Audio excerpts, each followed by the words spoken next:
as the kick.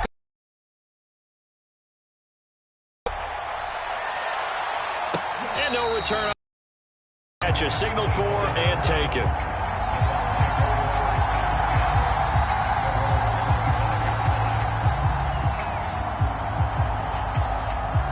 The Bucs offense set to begin their next possession. And we'll see what they want to do. 45 seconds is all that remains until the break. Flushed out right. And that is taken in by Hurst. And he's going to be out of bounds right at midfield. A really nice gain of 25 yards.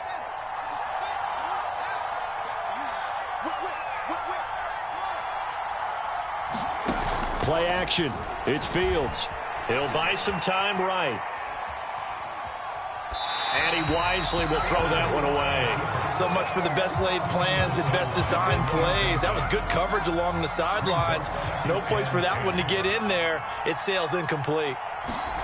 They'll fake the handoff. Now Fields.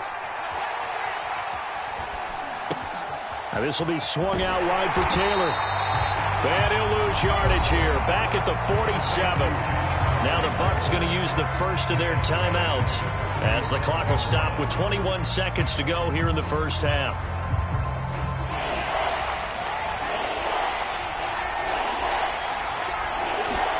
Now on 3rd and long, they'll look to throw.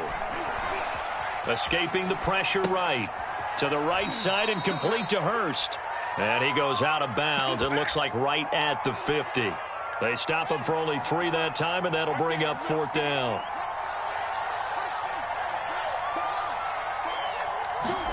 They snap it to Fields. Steps away to his left. Man open, that's Henry Ruggs. And he is tackled inside the 40, not quite to the 35. Now whistles and a timeout with 3 seconds left in the first half. And he's going to miss this one. That is no good. Well outside the left upright. So we have reached halftime here with the visiting Buccaneers out on top. As we'll send you down the coast now to Orlando, that's where we find Jonathan Coachman ready with our EA Sports halftime report. Coach, the Bucs with a lead, and they'll get the football first as the second half is underway. Here comes Khalif Raymond from his end zone. And up to about the 26-yard line, just across the 25. The Bucs offense set to begin their next possession. And Charles, they've got the lead. Put your coaching hat on here now. What's the game plan for the second half? I think getting the running game going a little bit more, because I thought in the first half they didn't get it moving the way that they would like. They had success throwing it, but I think these first couple of drives, they'll want to get those running backs going and give them more opportunity in the locker room at halftime. And he'll get this from the 25 to the 30 for a pickup of 5.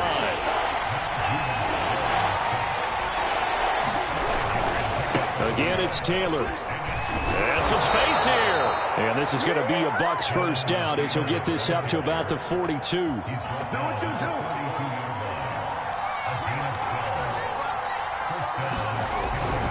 They'll run on first down. It's Taylor. And he'll be taken down, but not before he works it past the 50. 60 yards on the ground for him now on 9 carries. In Washington territory now. Here's 1st and 10 at the 47. On the handoff, Taylor fighting through. And he is tackled inside the 40, not quite to the 35. So from the 36 now, 1st and 10. On first down, Taylor. And he'll snag about 5 yards down to the 32. 5 yards remain on second down. Back to throw, Fields. That's the tight end, Hurst, with it. And he's going to be out down inside the 20 at the 15. 17 yards on the catch and run. It's a first down.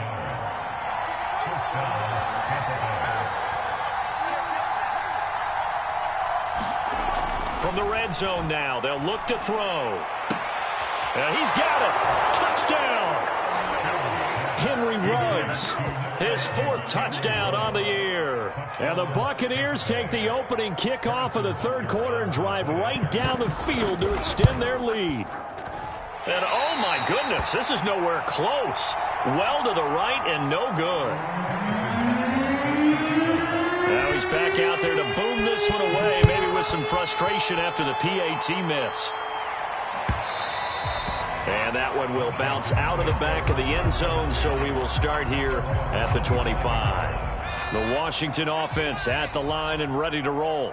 And their deficit a little wider than it was at halftime. Does that touchdown a minute ago change the thinking here at all? I think it does, at least a little bit, because now urgency has to start setting in.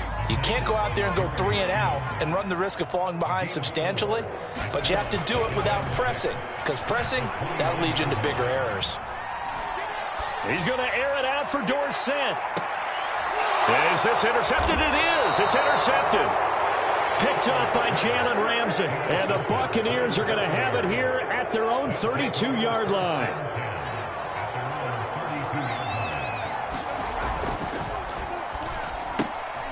All right, rifles one, and that's going to be intercepted. Picked up by Sean Murphy-Bunting. And he will bring this one back. It is a pick-6 for a Washington touchdown. It goes without saying, but I'm going to say it anyway. That's a ball he would like to have back, and it lands right in the lap of the defender from there. He doesn't have very far to go before he gets to the end zone, and he got there in a hurry. Trying to lob it in there, but it's incomplete. I know they didn't tack on the 2 points, but I liked their attempt. After the interception return for a touchdown, I was thinking to myself, forget kicking it, go for 2, and they did. Well, yeah, and everybody's scrambling. Maybe you catch the defense on their heels. They weren't ready to be out there. Yeah, it's almost like a sudden change, right? There's a turnover, you take it away, they stuck it in the end zone, keep the momentum going. Give credit to the defense.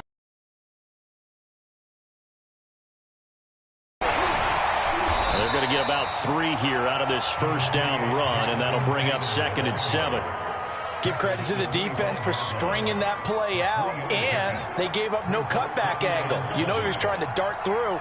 No place for him to go. A nice job there, only giving up a 3-yard gain. And, he's unable to hold on to that defensively. A potential game changer, but it falls incomplete. They head to the line facing a 3rd and 7 following the incompletion on 2nd down. Fields.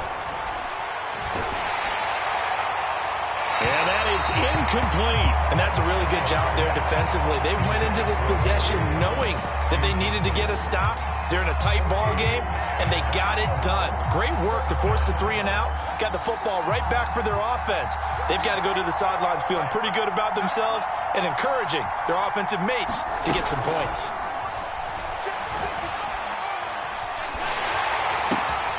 They're trying to get it to Ruggs, but it's intercepted. Dante Jackson picks it, and he will bring this one back. It is a pick-6 for a Washington touchdown.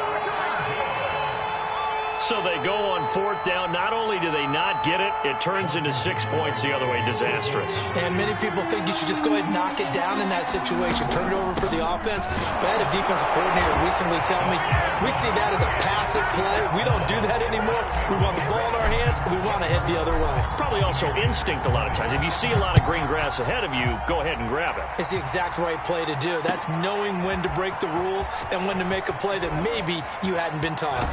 And ultimately cannot get this out to the 25-yard line as he's dropped at the 23. The Bucs offense set to begin their next possession. And they've sort of lost their way, partner. How do they recalibrate and get this proverbial train back on track? Well, this is where leadership really comes into play. How's the head coach handling it? The offensive coordinator? Sometimes they just make a joke. All right, guys, you had your fun? All right. Throw it out the window. Yeah, let's get back on track here. And sometimes that'll work just fine. I guess it's time now to lean on that leadership. And some room to work. He's going to go out of bounds, but he takes this one down just shy of the 20. 134 yards for him on the ground now as he has been terrific here this afternoon.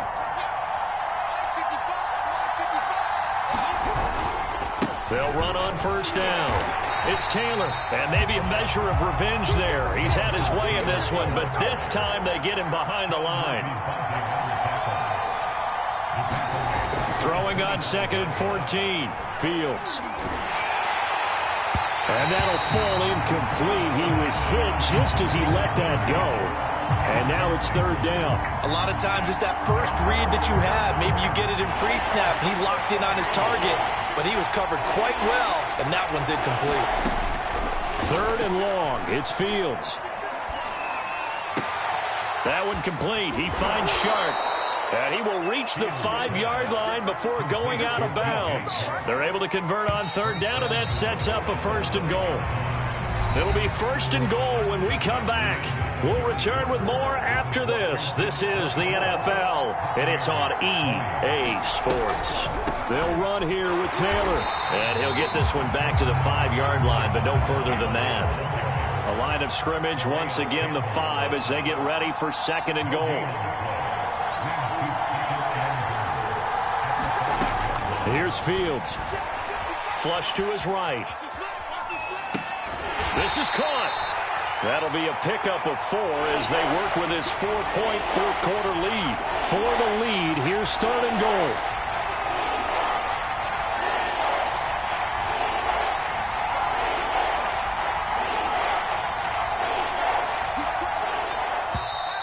Now whistles here before the snap. Looked like one of the Bucs may have moved. A bad time for a false start penalty as they're backed up now for third and goal. To throw is Fields. Eluding the pressure right. And he is going to go down. Back at the 11-yard line. Okay, where did it break down? Sometimes it's just a great play.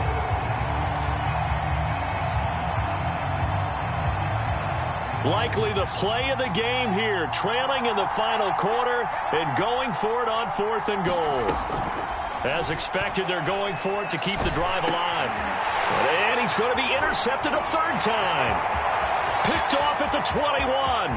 He's at the 40, the 30, 20.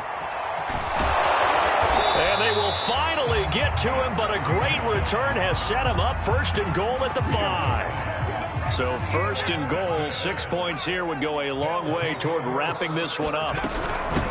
Now a first carry for Jahadi Bernard. Looking for a seam, but finding none. He'll get back to the line of scrimmage, and that's it. They'll say no gain on the play, and it'll be second and goal. Rolling to his right.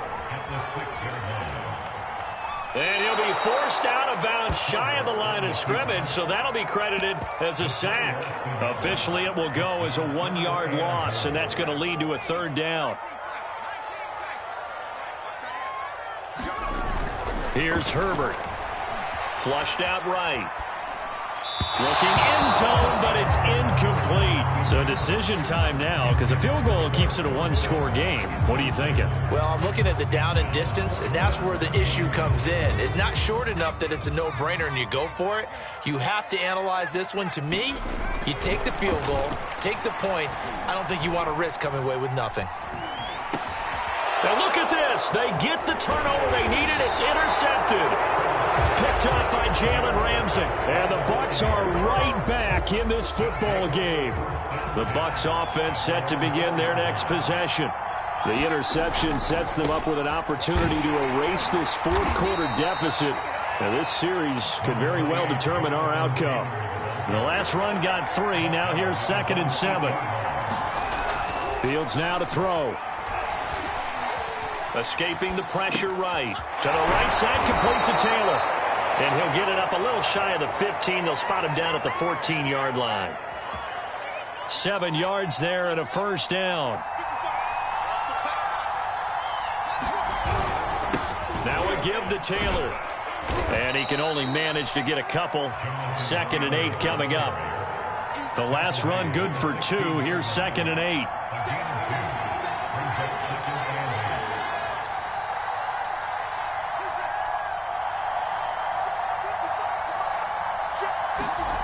Off play action, Fields. Throw taken in by Taylor, left side. And he'll take this across the 25 before going out of bounds. It's a gain of 11, and the Bucs have a first down. And here we are in the fourth quarter, partner, and watch them drive for what would be a go-ahead touchdown. And you and I both know this is where you need a quarterback who can keep his cool back. Oh, now a strip. He loses the football. Fortunate to get that football back, because trailing here in the second half, last thing they needed was to lose the possession. And the word I think of here is opportunity, because it could have been lost there, their chance to score points. But the opportunity for the defense was to go ahead and really close this game down if they were able to get possession. On second and a long way to go. Fields. Open man, it's Raymond. He's got it. He's been quiet all afternoon. He may have just come up with a play of the day right there, though. Obviously, it's not the volume in which you get done. It's the quality, and that was a quality catch right there. And that will be incomplete. That means it's just one last chance left, and this has to be a first down or a touchdown, or this game's over. Down 4 late. Got to go for it here on fourth down. Got to try it here. He's back to throw. And they get him down, but not before he takes it across the 40-yard line.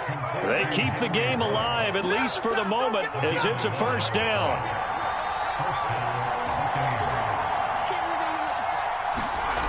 He's back to throw.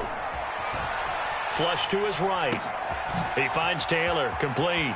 He finds some open field here. And he's going to be out of bounds, but not before he takes it inside the 40. Another nice gain. That's now 30 yards between those last two plays. Back to throw. And he finds a man on a crossing route. Now the Bucs going to use the first of their timeouts as they get the stoppage with a little over 50 seconds left to go in the game. Back to throw.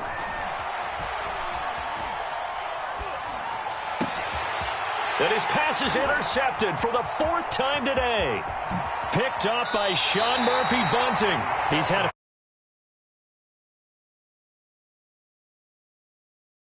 give him one, don't we? I mean, with the year he's having, a lot easier for he and his teammates to accept that throw, because for the most part, what they've seen, it's been pretty sensational. Now a first down carry by Jones. And that play goes nowhere. Taken down, losing there. You're asking the question that I'm asking as well, because we've seen a lot of football where coaches decide maybe they get a little greedy. I don't know if they're doing it for stats or for what reason. We've seen it happen in college, and how about in the NFL? The miracle of the Meadowlands. All they had to do was take a knee, and the game was over. The Giants ran it one more time. Ball popped free. Philadelphia picks it up and wins the game. What year was that? 1978. I think it was in November. Hard throw, incomplete. It certainly didn't appear that that's where he wanted to go with the ball initially, so he tried to get something out of it by dumping it off to his running back unsuccessfully. Here's Brett Kern now, as he should be able to pin him back deep here with his first punt. And this one's high, but not very far. And the fair catch is taken at about the 13-yard line here. They'll call that a 33-yard punt with no return. And the Bucs are going to take over 1st and 10 deep in their own territory. The Bucs offense set to begin their next possession. One possession game. Time very much a factor. How does the offense handle this situation? Well, in a lot of cases, they should be somewhat relaxed. And I know that's counterintuitive because this is a pressure situation. But this is Friday practice every week of the season. You go over this situation, having to go downfield, limited timeouts, got to get out of bounds and keep the drive going and set yourself up. Defensively, you can't just lay back and let them do whatever they want. So it is a cat and mouse deal here. How much pressure will the defense bring, and how much pressure can the offense handle? We're going to find out.